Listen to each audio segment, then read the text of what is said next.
वक्त हो चला उत्तर प्रदेश की बड़ी खबरों का। नमस्कार, आप देख रहे हैं नेशन आप समाचार। मैं हूं आपके साथ शुभी शुक्ला।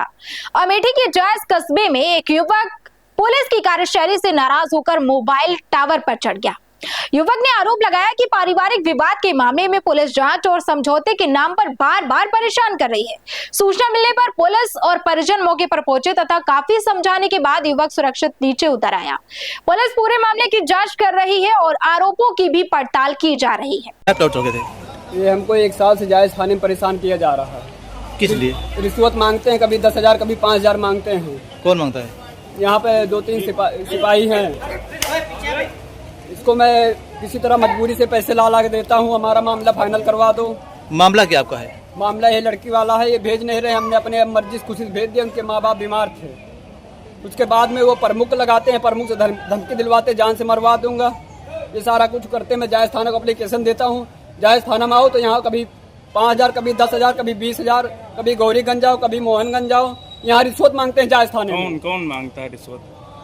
हाँ, एक सचिन सिपाही है। सचिन को मैंने 3500 रुपये अभी 28 मार्च को देके गया था जी।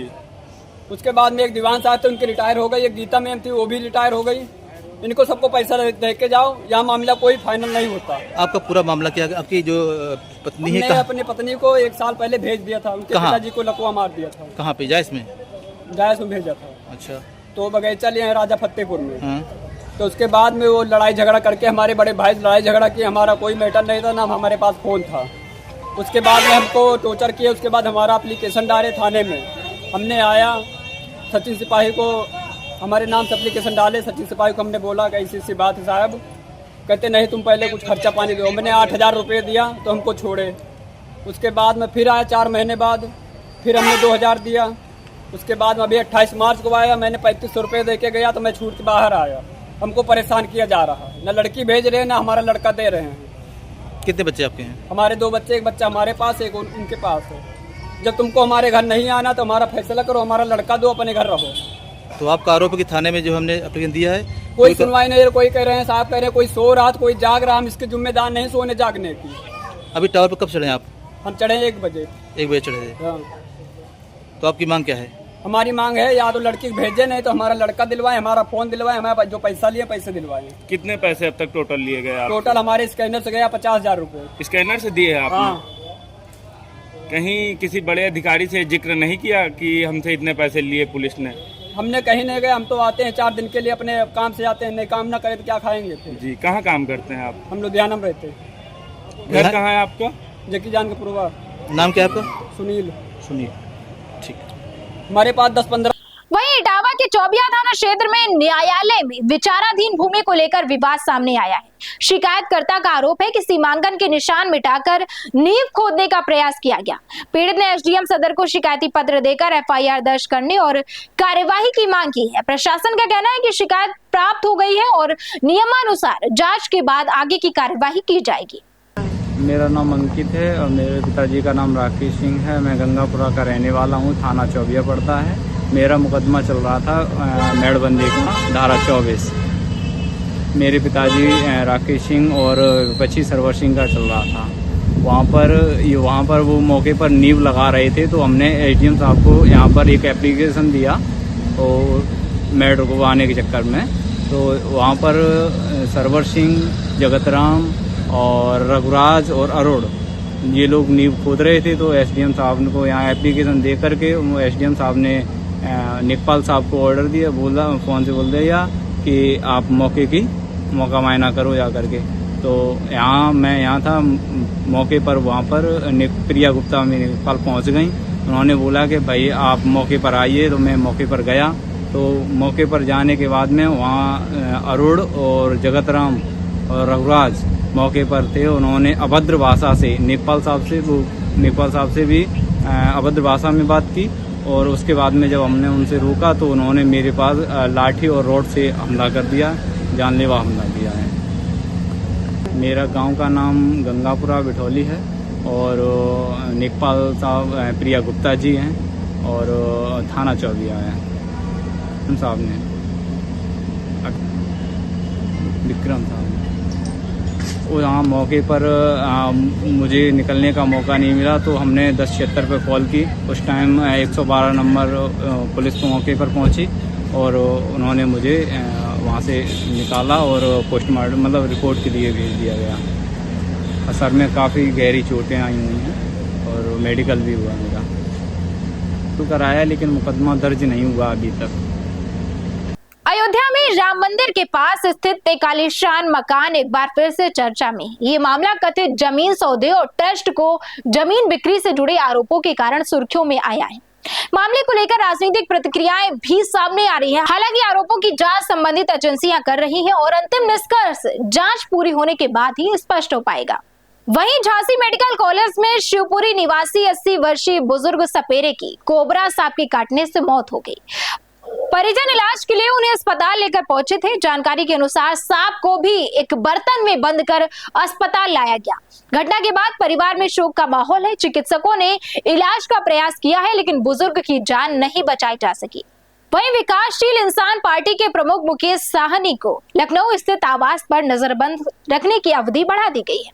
शाहजहांपुर जाने की तैयारी के बीच पुलिस ने उनकी नजरबंदी पहले तय समय से आगे बढ़ा दी है।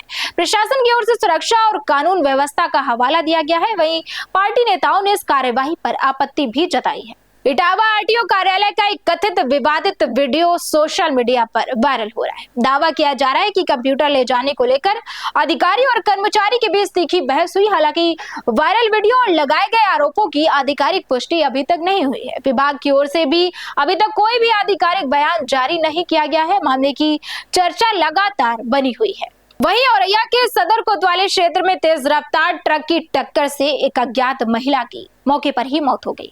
सूचना मिलते ही पुलिस घटनास्थल पर पहुंची और शव को पोस्टमार्टम के लिए भेजा गया।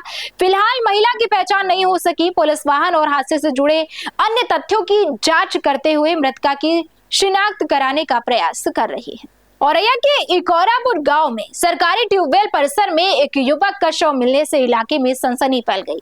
सूचना मिलने पर पुलिस मौके पर पहुंची और शव को पोस्टमार्टम के लिए भेज दिया गया।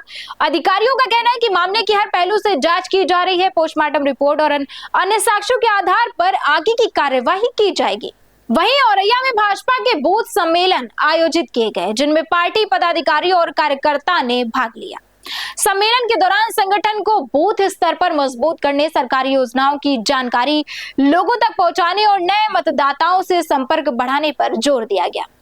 कार्यक्रम में बूथ अध्यक्षों और कार्यकर्ताओं का सम्मान भी किया गया तथा संगठनात्मक गतिविधियों पर चर्चाएं हुई। कानपुर देहात के अकबरपुर में 25 दिनों से जारी विरोध के बाद आखिरकार सरकार को ई पंजीकरण मॉड्यूल संबंधी आदेश वापस लेना पड़ा।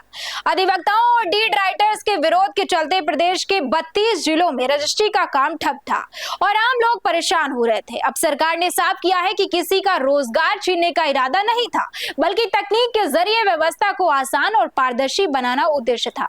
लेकिन बढ़ते विरोध और मुख्यमंत्री योगी आदित्यनाथ की नाराजगी के बाद आदेश निरस्त कर दिया गया। आदेश निरस्तीकरण के बाद अधिवक्ताओं ने खुशी जाहिर की है। अकबरपुर तहसील में भी अधिवक्ता समाज ने प्रसाद वितरण कर फैसले को सभी के हित में बताया है। हालांकि क्लॉज 5 को भी पूरी तरह समाप्त किए जाने की मांग की। संपत्ति की रजिस्ट्री प्रक्रिया को तकनीकी से जोड़ने के लिए महानिरीक्षक निबंधन की ओर से 4 जून को ई पंजीकरण मॉड्यूल लागू करने का आदेश जारी किया गया था, लेकिन आदेश सामने आते ही अधिवक्ताओं और डीड राइटर्स ने इसका विरोध शुरू कर दिया। विरोध इतना बड़ा कि प्रदेश के 32 जिलों में निबंधन कार्यालयों का कामकाज प्रभावित हो गया। रजिस्ट्री का काम ठप होने से संपत्ति की खरीद फरोख्त करने वाले लोग भी परेशान हो गए।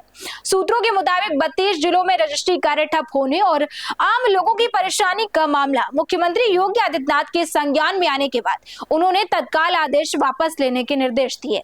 इसके बाद विभाग ने देर शाम सभी सहायक महानिरीक्षक प्रबंधन को परिपत्र निरस्त करने का आदेश भेज दिया है। तो ई रजिस्ट्रेशन के निजीकरण का प्रस्ताव आखिरकार रद्द हो गया है। अधिवक्ताओं की एक बड़ी जीत हुई है। जो आंदोलन चल रहा था ई रजिस्ट्रेशन के निजीकरण के खिलाफ, सरकार को अपने आदेश को वापस लेना पड़ा है, अपना कदम वापस खींचना पड़ा है।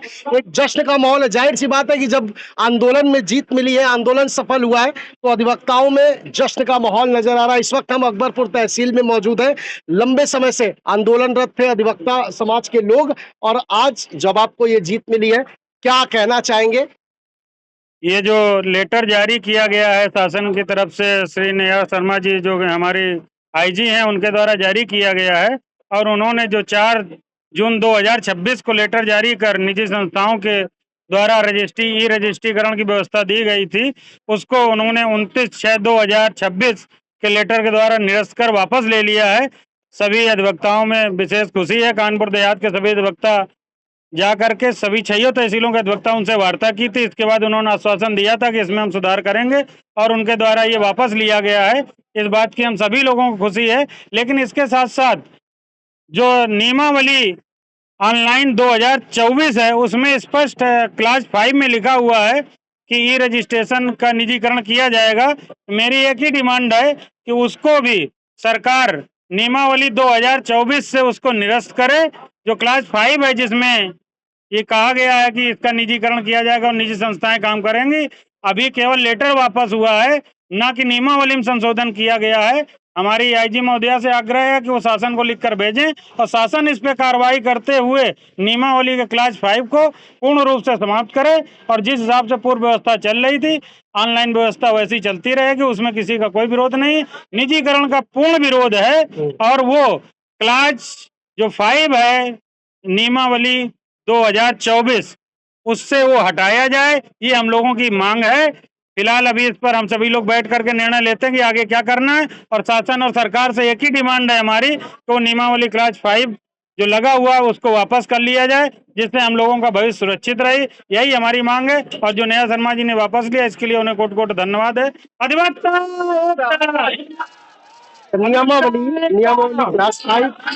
नियमावली क्लास 5 को संशोधित किया गया है, अभी उसे वापस नहीं लिया गया है। यानी कि अभी पूरी तरह से जो आप लोगों की मांगे थी वो नहीं मानी गई हैं, लेकिन आंदोलन आप लोग खत्म कर रहे हैं। जो 4 तारीख की डेडलाइन दी थी आपने। नहीं, अभी तो हम लोगों की मीटिंग होगी, मीटिंग में तय किया जाएगा कि आंदोलन वापस होना या नहीं होना। जहाँ तक नियमावली वापस होने की बात है, तो उन्होंने अभी वापस नहीं लिया है। जो उन्होंने पत्र 4 तारीख को जारी किया था वो वापस लिया है, लेकिन नियमावली का जो क्लास 5 है वो तो कभी भी लागू कर सकते हैं। अभी आंदोलन जारी रहेगा क्या? स्टाफ मंत्री ने स्पष्ट रूप से कहा है अपने एक वक्तव्य में कि जो पत्र 4 तारीख को जारी किया गया था उसमें अस्पष्टता है, जिसके कारण कुछ भ्रांतियां थी अधिवक्ताओं वगैरह में, इसलिए इसको हम वापस ले रहे हैं। लेकिन नियमावली 5 की क्लास को नहीं हटाया गया है। जब तक वो नहीं हटाया जाता तब तक हम लोग संतुष्ट नहीं होंगे। बिल्कुल, तो नियमावली क्लास 5 को अब तक नहीं हटाया गया है, और अधिवक्ता समाज का कहना है कि उसको जब तक नहीं हटाया जाता तब तक अधिवक्ता समाज संतुष्ट नहीं है। हालांकि आंदोलन जारी रहेगा या खत्म होगा, इस पर अभी जो समिति है वो निर्णय लेगी बैठक के बाद। लेकिन देखने वाली बात ये होगी कि अगर पूर्णतया बातें नहीं मानी जाती है, जो मांग नहीं मानी जाती है अधिवक्ता समाज की, उसके बाद ये आंदोलन कैसा रूप लेता है। हिमांशु शर्मा के साथ उमेश गोस्वामी, नेशन नाउ समाचार। तो ये थी उत्तर प्रदेश की कुछ बड़ी खबरें, और ऐसी ही खबरों के लिए हमारे साथ जुड़े रहिए, देखते रहिए नेशन नाउ समाचार।